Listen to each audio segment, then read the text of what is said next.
مولاي صل وسلم دائما أبدا على حبيبك salaamaaleykum mbokk yi faral di ànd ak seen mbokku Cissé Leral dal leen ak jàmm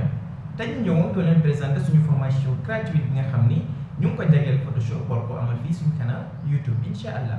ci biir formation bi danañ ci fas yéene leeral ay mbir yu bëri lu aju ci wàllu Photoshop ni ku mel ni montage photo ni ku mel ni defar 3D wala ni ku mel ni painting wala defar ay logo wala brochure wala flyers wala yu ni mel. incha allah dinañ ko fas yéene def ay vidéo yu gàtt yu yamamaay vidéo yoo xamante ni day leer nañ ba pare bëri information ci biir niki noonu dinañ leen permettre wala boog dinañ leen jox library bu ñu ko waxee bu ñu nee ba ci biir di nga ko comprendre mu ngi composé woo ay mbir yu bëri ay genre painting yoo xamante ni c'est déjà made donc da nga koy jël rek incha allah daal koy utiliser ci sa design dina la jàppale bu baax a baax niki noonu tamit dinañ leen permettre ay font mooy